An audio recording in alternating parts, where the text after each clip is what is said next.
اور جب ان سے کہا جاتا ہے کہ اللہ تعالیٰ کی اتاری ہوئی کتاب پر ایمان لاؤ تو کہہ دیتے ہیں کہ جو ہم پر اتاری گئی اس پر ہمارا ایمان ہے، حالانکہ اس کے بعد والی کے ساتھ جو ان کی کتاب کی تصدیق کرنے والی ہے کفر کرتے ہیں۔ اچھا، ان سے یہ تو دریافت کریں کہ اگر تمہارا ایمان پہلی کتابوں پر ہے تو پھر تم نے اگلے انبیاء کو کیوں قتل کیا؟ تمہارے پاس تو موسیٰ علیہ السلام یہی دلیلیں لے کر آئے، لیکن تم نے پھر بھی بچھڑا پوجا۔ تم تو ہو ہی ظالم۔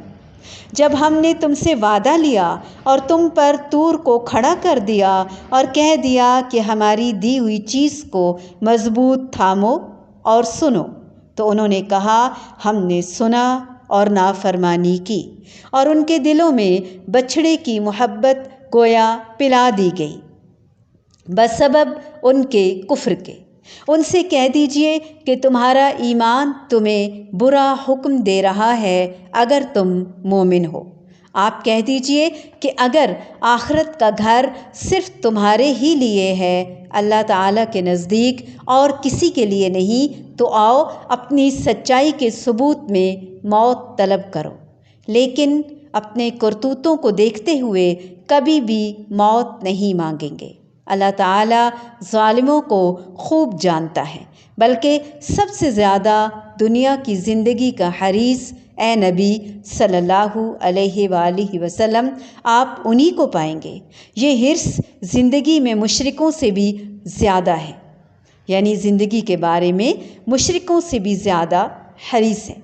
ان میں سے تو ہر ایک شخص 1000 سال کی عمر چاہتا ہے، گو یہ عمر دیا جانا بھی انہیں عذاب سے نہیں چھڑا سکتا۔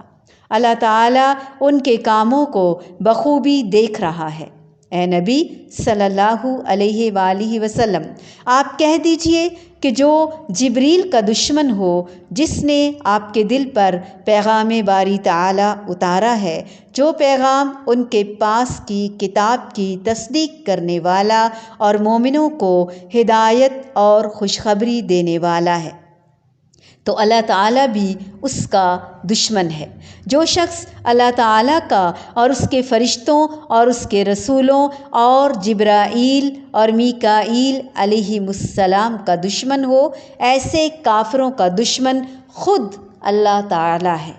اور یقیناً ہم نے آپ کی طرف روشن دلیلیں بھیجی ہیں جن کا انکار سوائے بدکاروں کے کوئی نہیں کرتا۔ یہ لوگ جب کبھی کوئی عہد کرتے ہیں تو ان کی ایک نہ ایک جماعت اسے توڑ دیتی ہے، بلکہ ان میں سے اکثر ایمان سے خالی ہیں۔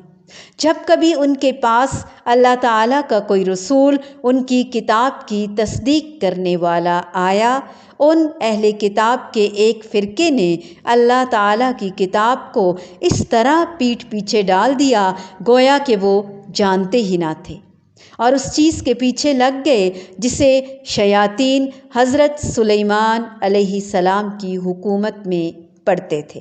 سلیمان نے تو کفر نہیں کیا تھا، بلکہ یہ کفر شیطانوں کا تھا۔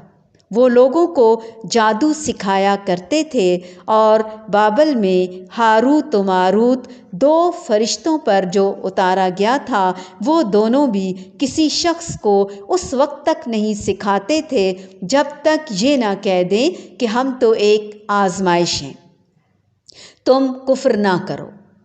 پھر لوگ ان سے وہ سیکھتے جس سے خاوند اور بیوی میں جدائی ڈال دیں، اور دراصل وہ بغیر اللہ تعالیٰ کی مرضی کے کسی کو کوئی نقصان نہیں پہنچا سکتے۔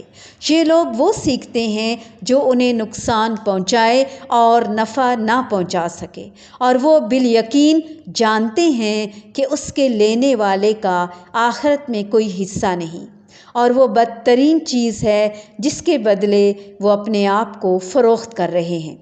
کاش کہ یہ جانتے ہوتے۔ اگر یہ لوگ صاحب ایمان متقی بن جاتے تو اللہ تعالیٰ کی طرف سے بہترین ثواب انہیں ملتا، اگر یہ جانتے ہوتے۔